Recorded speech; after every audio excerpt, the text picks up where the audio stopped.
Welcome to a Life of Freedom podcast, your source of inspiration and information on how and why you should choose to pursue your own happiness, pursue your passion, and design a life that fulfills you and makes it your own. And now here's your host, Ayesh LKZ. Welcome to episode 14 of season 2. Today we are talking with Niki Connor, also known as Holistic Chef Niki, a private chef in Los Angeles, California, and an entrepreneur. She is passionate about helping people through healthy food. Let's get to the show. Before we start, I would like to talk about Wise, formerly known as TransferWise. Receive money directly to your account with zero fees wherever you are in the world. Hold and convert money to over 40 currencies instantly in your account, and get a debit card to spend in any currency. All with low and transparent fees. Try it out from the affiliate link below with no additional cost to you. And now back to the podcast.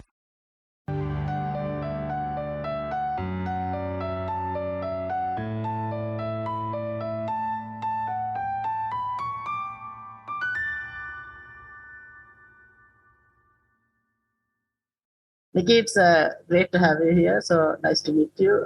Tell us who you are and what you do. Thank you. I'm Niki Connor, also known as Holistic Chef Niki. I am a private chef in Los Angeles, California, and I am also building a brand. I'm actually currently working on developing a product line. So This is something that I haven't even announced yet. I am developing a food product line, and I'm not going to go into detail on that yet, but of course I will send you some. But it's going to be a surprise, but I'm really excited. And I also have a TV show coming out next month. So I'm working on multiple things, and I'm very passionate about helping people through healthy food and healthy lifestyle. Okay, that's great. I think it's a great initiative there. Tell us, how does all this begin? Why did you decide to become personal chef? I actually found my passion later in life. I would say that I tried everything before. I dabbled in different businesses. I have a background in modeling as an athlete. I was living in New York, actually getting my license in real estate. And I thought about what makes me happy finally, because I kept doing things that other people thought were right for me. Yeah. And I thought, well, when I'm helping people, that's when I'm happiest. And I had improved my own health through changing to a healthy lifestyle. And I thought, why not help other people do this too? So I put myself through nutrition school and I got my degree, started my business. Then I created my own entire business model. And then my clients started saying that they wanted someone to cook for them. So I taught myself how to cook in New York. And I was just doing simple meal preparations for my clients who had different autoimmune conditions, or they were on a specific diet. And then I moved back to California to go to culinary school. And then I became a professional chef. And then I went right into working with people in Hollywood as a chef. Yeah, that's great. I think it's I love cooking, but I'm excited to be getting into creating products now because I want to have the freedom to continue my education and travel more. Yeah. Because I believe that learning about different healing methods around the world and helping more people is a goal. So I think it's you can expand yourself without sticking into one aspect. Exactly. Because sure, as you know, there's a lot of methods that you grew up practicing that are different than mine. I grew up in Japan and the US, but for me, I find that a lot of things come into the US and they just get changed around or they become a trend. And when it's something that is a sacred healing practice in another country. So for me, I firmly believe in respecting other cultures and learning about other healing methods. I'm going to be working with a chef in Japan, actually, probably later this year. So I'm excited for that. Yeah. Okay. How did you find that with cooking and nutrition, that kind of Like, how did you find that it's the one for you? Like, So I tend to have a very overactive mind. I have ADHD and I have Asperger's, which is on the autism spectrum. So I'm on the autism spectrum. So on one side, people may see it as something that slows them down because other things are a little more complicated to understand. But for me, I actually see it as something that helps me in life, because when I find something that I enjoy doing, I obsess over it and I want to perfect it. So I get bored with tasks really easily. I tried to have office jobs when I lived in New York. I would get done with my work in a couple hours for the entire day. And I would just be sitting there bored, where I was like, well, I could get by doing this and do okay, but I'm not happy. And I took a real risk to kind of think about like, what makes me really happy? And I found that cooking is something that you can always improve and always work on and always learn. So there's no end point. You know what I mean? Like nutrition is the same way. There's always more data coming out that we're learning. So for me, specializing in a career where I can constantly learn more and grow and expand my knowledge and do more exciting things keeps me interested. So that's why I chose this, because everything else bores me really quick. Like I'll be into something for a day and then I'm bored. So this is constantly an obsession of mine, is cooking. I love food.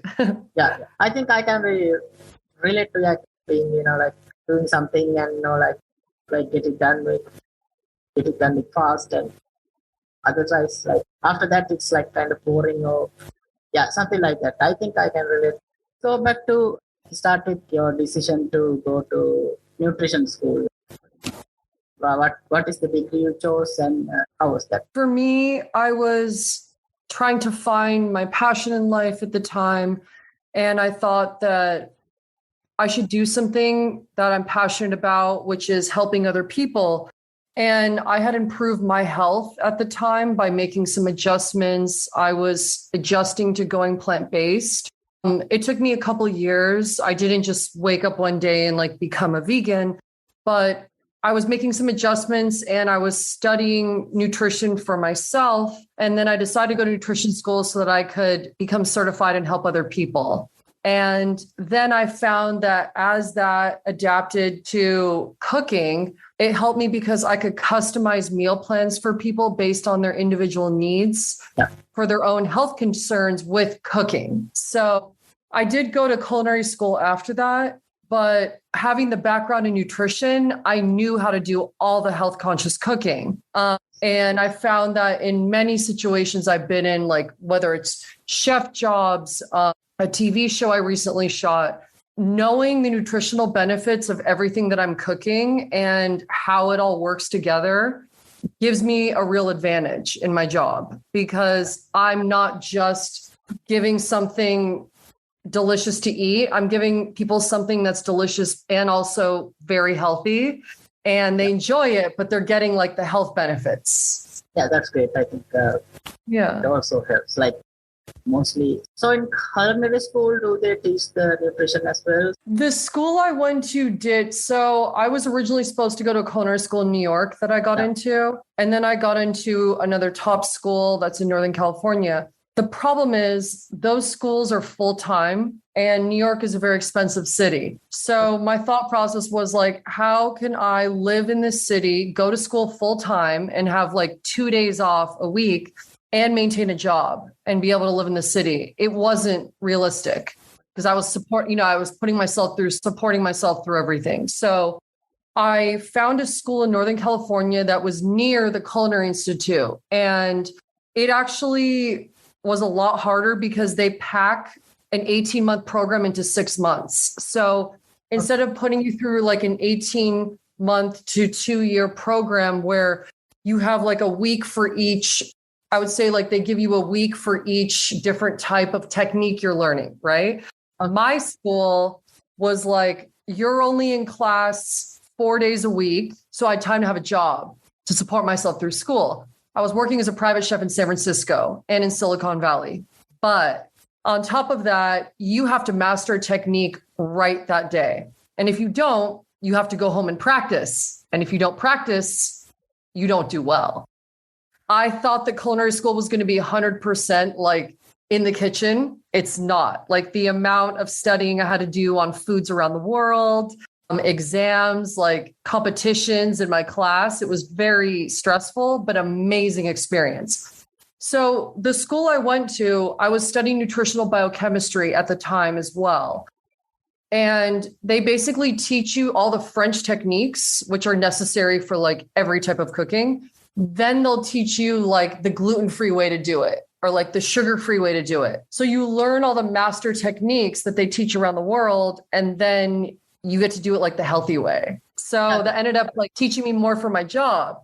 And my clients that I was working for as a chef in San Francisco had no idea that I was in culinary school.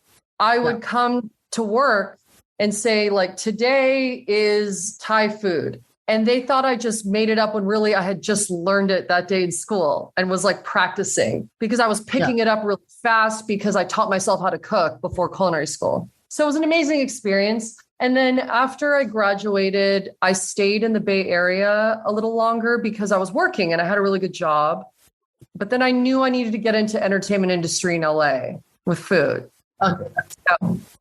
So that was when I moved back to LA. Yeah. Yeah. So what advice would you give someone like, if they want to follow like the career that you had, being a professional chef or, going through culinary school, like being a chef or like maybe work in a hotel? How would you suggest that's like how would someone could start with? I think that culinary school is an amazing experience, even if you don't want to be a professional chef, because you probably saw in the pandemic, there's these like online programs came out.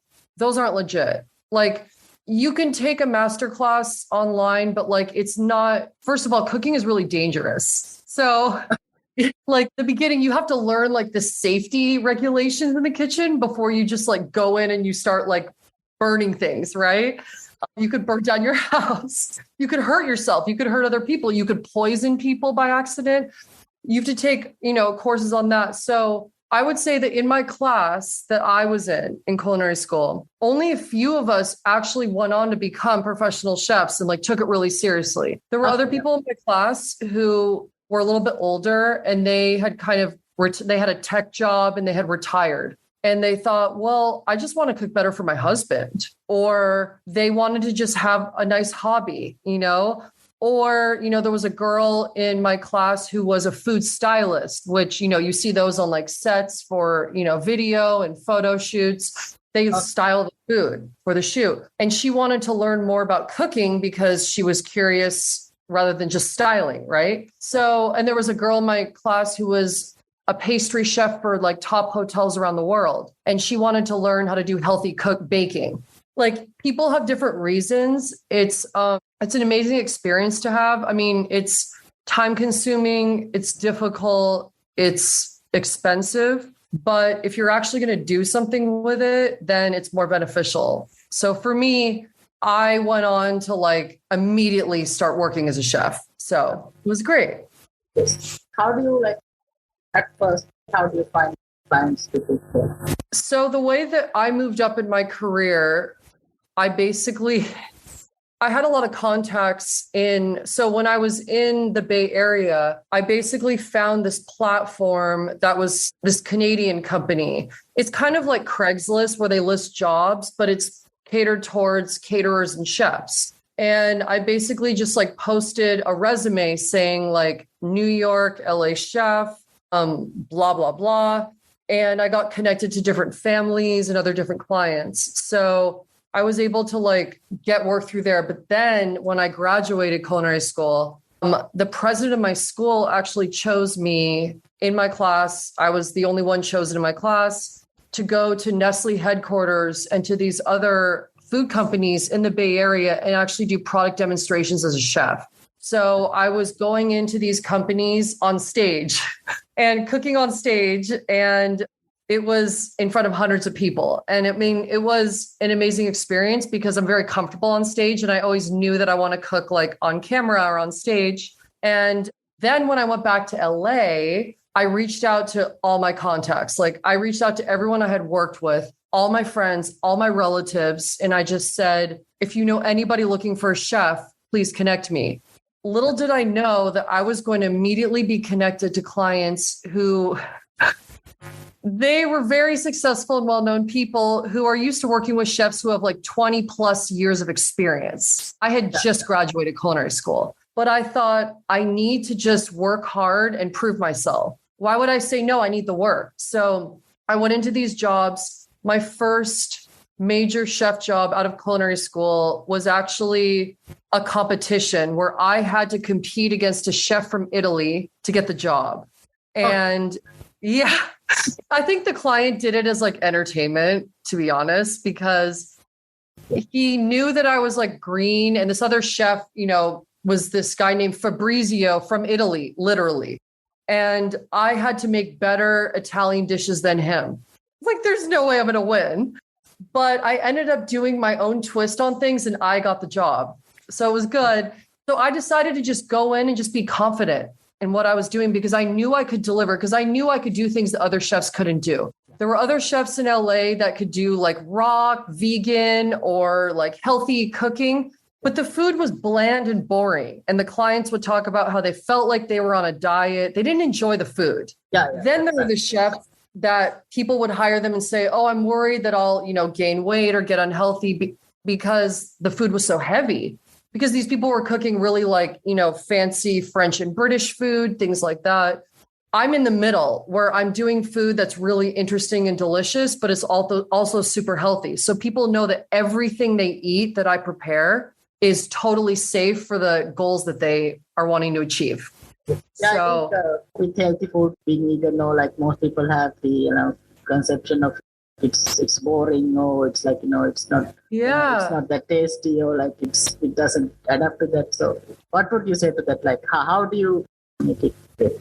Well, I would say that a lot of people, especially Americans, think that plant-based is boring and not interesting, but all the herbs and spices that they're seasoning their meat with is plants. So that's where you're getting all your flavor from the plants, all those herbs, the spices. And I always say to people, like, find ways to flavor your food in fun way. Like, find something that you're interested in, not just, a typical hot sauce or something. I think it's fun to explore the healing benefits of different herbs and spices. So when you look that up, and you can go into research on that, and it's all online as well as, I had to learn more like extensive information, of course, in my education. But when you find those things and you're like, well, what could I make with that to make it more fun? For example, I'll make a sauce and I'll use turmeric in the sauce where you're getting the healing benefits of it, but it also is beautiful in an orange color. So it's making the dish like look really good. People don't know that they're also getting all these like healing benefits from that spice. And so I think that people should just be more adventurous, and being from Japan, I grew up a very adventurous eater. Like, I ate everything, mainly because my parents didn't really tell me what it all was. They would just serve it to me and say, I was eating like the craziest sushi and things like that from birth. And now I have my things that I love, but I think that people should just like explore and try more things, Yeah, definitely. In the previous one, you talk about you were like going to job chefs with like 20 years experience before, and you just graduate. What was your mindset like going to, I can get this job even though they had the people with experience, but I can go and do this. Like, how was your mindset, and how can someone graduate with anything and just getting started, go and face like people with experience on this kind? For me, what made me successful as a chef and like was not just being a good chef. It was listening to my clients, because a lot of chefs, you may have seen this on TV or heard about this. A lot of chefs have an ego, especially like restaurant chefs. Like the people I know that are in the restaurant industry that hire the chefs, or the chefs who are the owners, they're the most like entitled, difficult people to work with because they're like, my food is the best, right? And like, they're like, I'm not going to change. Well, when you're working with clients, you need to appeal to their needs. You need to be adaptable. So what I do is I go in, and what happens with every job is I have like an audition. So I'll interview with the client or the house manager or the assistant, or if it's an event, I'm just like hired on the spot. But I walk in there and I kind of give them, and I'll say, what do you like? Like, tell me what you like. And I'll say, what do you not eat? So I'll like make a note of what they don't eat. And then they'll say, I really like this. Typically we eat this. And if they're on like a strict nutrition program, because say they're recovering from heart surgery, they have an autoimmune disease, they are recovering from chemotherapy and cancer, they're trying to lose weight for a movie role, like whatever it is, they'll say, I love eating this way. This is typically what I eat. So they'll send me a diary of what they typically eat in a day. And then I look at that and I'll say, I'm going to create like the healthier way to do this without making them do something totally different, unless like their life depends on it, you know? So what I do that a lot of chefs don't do is I don't walk in there cocky saying like, I know everything, you eat what I prepare. I walk in there saying, what do you like? What would make you happy? And then I customize it based on the needs that they have, that I know that I need to use, like the ingredients I know I need to use to help them. And if it's something that they may not really like, but they don't have an allergy, I find a way to like hide it. Like I find ways to customize. And then I always ask for feedback every single time. And a lot of chefs don't do that because my clients tell me, they say, we appreciate that you ask us for feedback so much because our other chefs that we hired before you, they are just entitled and they're just like, mine's the best. And they walk away and they just say, I'm the best. Well, for me, I'm like, someone may think that, and I know that I'm a good chef, but like, how can I be better for you? So that's what I say to my clients is like, what would you like me to do differently? What would you prefer? Because I always want to improve. Because whether it's for that client or for myself as a chef, like I always want to learn and do better. So feedback is the best thing. And I think you can apply that to any sort of business that you're in, especially I would say if you're an entrepreneur and you're creating something, say you're in the creative industry and it's like, what can I do to change this to make it adapt to your needs? And that way, the client gives you great feedback and then they go to their friends and family members and those people hire you. That's what happened to me. That's how I grew as a chef. My clients would have, friends over for dinner or they would have an event. And then those clients would those guests would hire me. So that's how I grew. I think like it's a great concept. Like people talk about it, be humble, and you just go into meet the client. You are there to serve the client, find what they need, customize for them. Even if you are experienced before and you know a lot of stuff, but like what you need to serve is like their needs, so like you need to customize it. Exactly. And I'm very creative. I always have been. I dream about food. I actually dream recipes sometimes. And then I apply them and like most of the time they work, which is really cool. Sometimes they don't. So when a client is telling me something like, oh, my grandma used to make me this, because if you think about it, like food brings back memories like music. You think about where you were when you ate something, whether it's something that your mom made you or your grandma. And so they'll say, oh, I used to make this for my kids, or like my mom made me this. And I'll say, oh, I'm going to do a healthy version of that so you can keep eating it. Or they'll say, I went to this restaurant and I had this dish, and I'll think like, I'm going to remake that for them. I'm going to figure out how to do it. And I find that to be really helpful. But at the same time, aside from being humble, you have to act confident even before you become confident.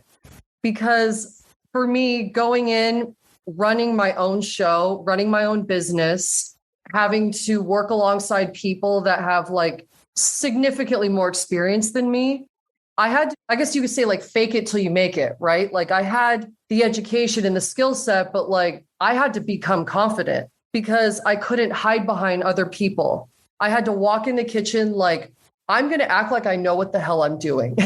Even if like I'm a little bit confused with this situation, I need to walk in there confident in my prices, confident in what I can deliver, confident that I can do it in a certain amount of time. And by acting confident and just delivering that way, it made me confident because the client feeds off of that. They're like, oh, she knows what she's doing. I trust her. I'm going to hire her. So it helps that way. Yeah. I think it's like fake it to make it. Like I think it's used in like a lot of things. You need to be confident and you need to be sure of yourself, because otherwise, if you're not, it's gonna come off. And like if the client feels like you're not confident, they will feel like why would I hire them? They are not confident in themselves. Like how can I face my thing? Exactly. And I even will only work with people that are confident in their work, because as I grew, I would be doing larger events where I would have to hire sous chef, servers, bartender, things like that. If I'm doing, if I'm catering a cocktail party or doing a large dinner, well, I want everyone to feel included. So even if these people are working for me, I want them to feel heard and included.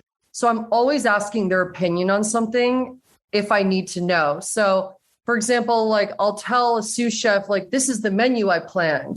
What do you think? Or what would you do if you were in my position for this? And they'll tell me their opinion, and I honor it always because I see that they're confident. And then I also know that when I work with people, they have different dreams than me. So I want to help them, like I want to help them do well in their business, and then I do well in mine. Yes. Yeah. So let's say we previously talked about the chefs being egotistical, like they are pushing like in their food and like without sometimes maybe not considering like the client's needs sometimes. So how would you not be egotistical? Like how would you to humble yourself, or like how do you like be more open to like others' opinions? And I always ask, but I will say I'm my own worst critic. Yeah. So being a creative, like I said, I dream up recipes. I dream about food. So I'll come up with this whole concept in my head of how something is supposed to look, how it's supposed to taste, like the whole meal. And I'll execute it and it'll come out and the clients will love it, but it's not exactly how I pictured it. So to me, it's like not perfect enough. Okay. And they don't know that because they're satisfied. They're like, this is great. I have to just say, oh, I'm glad you like it, when really I want to stand there and say, it's not good enough. I could have done this better. I could have done that better. But I'm not going to say that in front of the clients because it makes me look unsure of myself. Yeah. And so instead, I'm thinking in my head, okay, how can I change this for next time to make it better? Because I know it can be better, even though they're happy. I want to do better. So sometimes I actually will have friends and family members for dinner and I'll try out new recipes on them because I know that they're going to give me honest feedback, and I can myself down in front of them. No, it's more like they will say, I love this. And I'll say, oh, it's not quite right of like how I pictured it. And they'll say, well, why? And I'll say, because of this. And they'll say, oh, that makes sense. But we want you to know that we love it this way. So it helps me not beat myself up.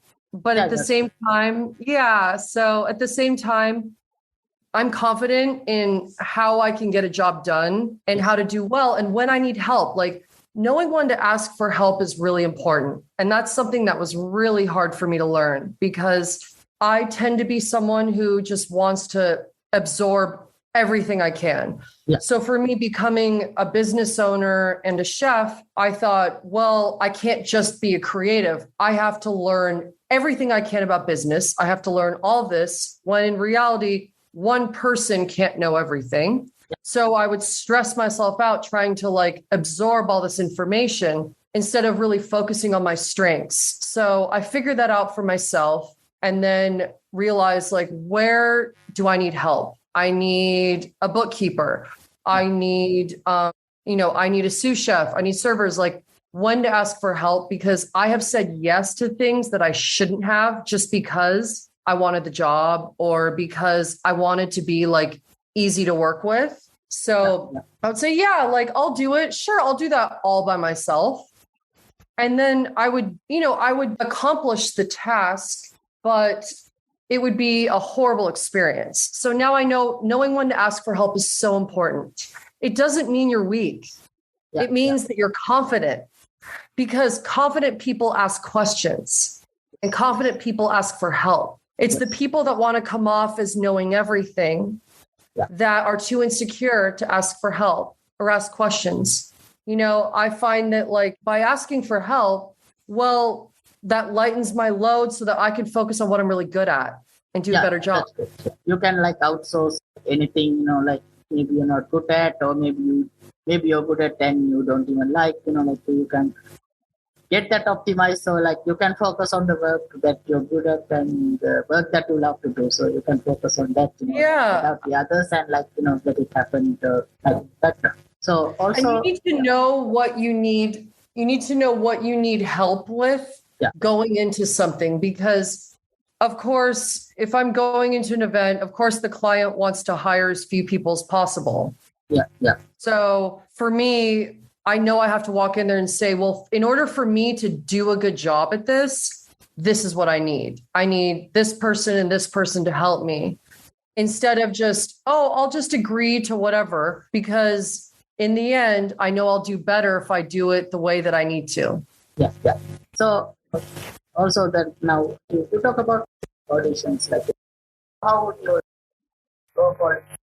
Do they like, you know, do they let you know beforehand you're going for auditions, or like you just go auditions? Like, is it common that happens? So yes, a lot of times a client will try you out. So they will usually put you in a position, depending on how nice they are.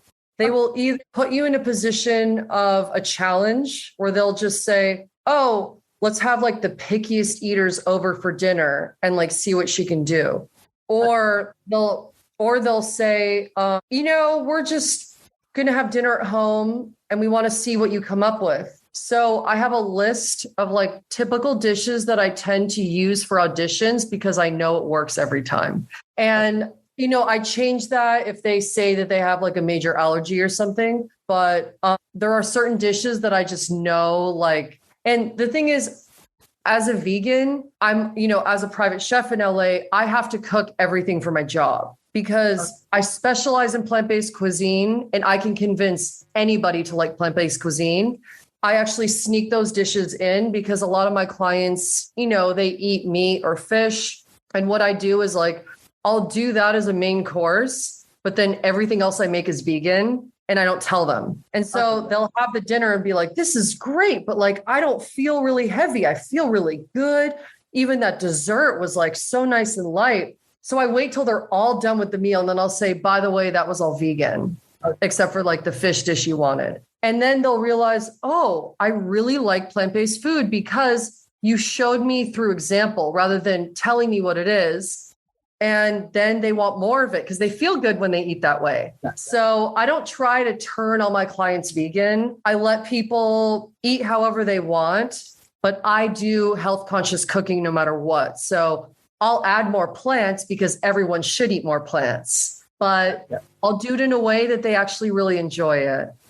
So like you talk about a vegan, so you're a vegan yourself, I think. So like, so as a vegan, do meat, so like how? Yeah, and I hate it, honestly, but I do it because culinary school helps because I can temperature control everything without tasting it. So I know how to cook a fish perfectly. I know how to grill a steak perfectly. Do I enjoy doing it? No, but I do it when I'm asked to because it's my job. But every sauce I make, every side I make, every appetizer I make, everything else is vegan. Unless the client specifically asks for a dish that's like obviously not vegan, because I know how to cook everything. So I'm trained in everything. But I find the most joy in preparing food for clients where they're like, you know what? I want to eat more plant-based because I feel really good. Or like, I want to eat more this way. And they enjoy it. But they know that I'll cook whatever they want. I just don't enjoy it because it's obviously like, it's not my lifestyle, but I find more joy in leading by example rather than preaching to someone like why you should eat vegan, why you should eat this. Instead, I'd rather just show them that it's delicious and fun. Okay, so let's talk about like, your business side, like what's your business and like, how would you start?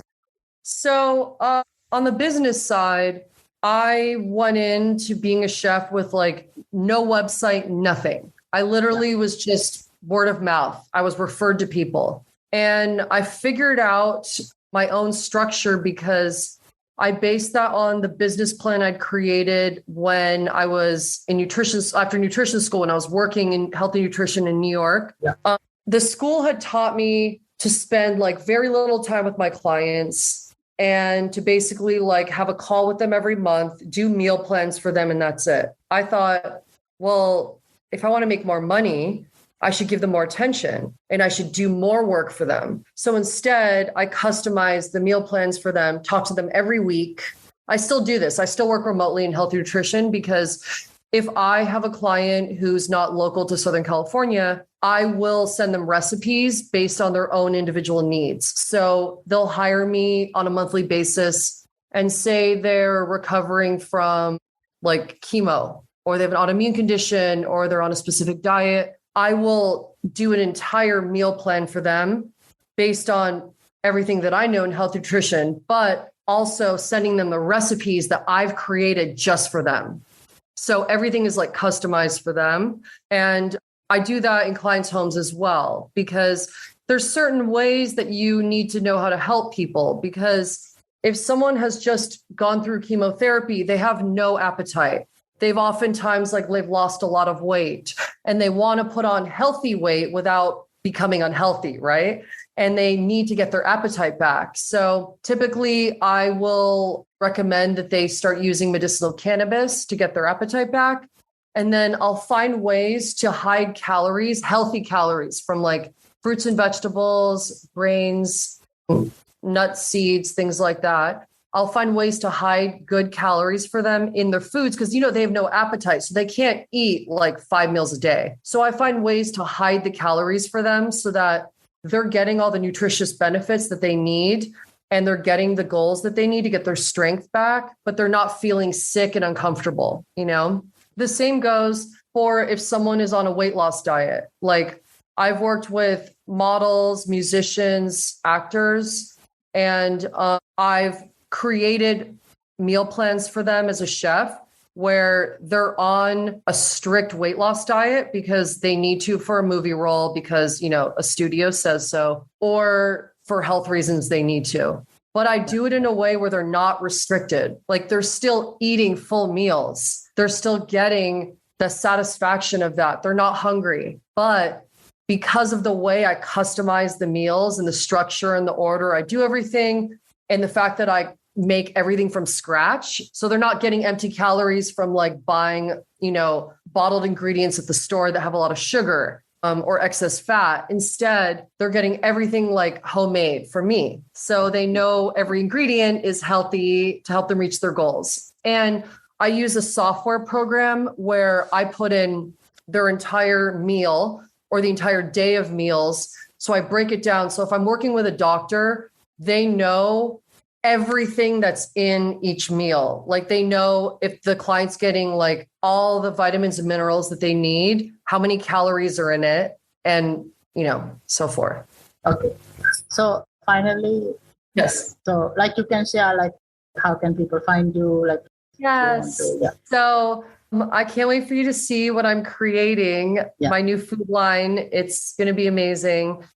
I actually have decided that I want to start with a grassroots approach, meaning that I want to form relationships with my customers because that's how I grew as a chef, was forming those relationships and getting referred to people. So what I'm going to start doing is I'm going to be going to my local stores in LA and farmers markets and building my audience that way through getting to know my customers and getting their feedback on my products. And then I'm going into stores from there because I have an amazing team that I'm working with to put this together. And for now, you can find me at Holistic Chef Niki on Instagram and TikTok. And my email is holisticchefniki@gmail. My website is holisticchefniki.com. And you can also find me on YouTube as Holistic Chef Niki. And I have lots of videos and posts and articles that share my recipes. What I share with my audience on social media is currently it's a little different than what I do in my job. So when I'm in a client's home, I'm often expected to cook at like a 5-star level, and it's complicated dishes that, you need to have like formal expertise on that. But I want everyone to want to get in the kitchen and cook healthy. So the dishes that I share on social media are a lot simpler. So they're shorter cooking time, less ingredients. They're not expensive to prepare because I want to help encourage everyone to cook healthy. So, Niki, it's great to meet you. Thank you. It was great to meet you too. It's nice having you on the podcast. So we'll see you another time. Yes, great. Thank you for having me. I appreciate it. Yeah. So we'll catch up later. Okay.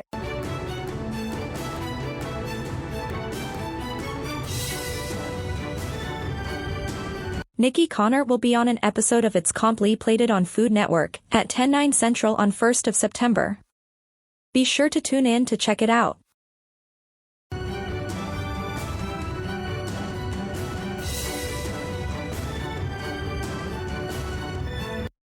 Thank you for listening to our conversation. Don't forget to sign up to Wise if you need to send or receive money from abroad. Please leave a review and subscribe to the show. See you next time.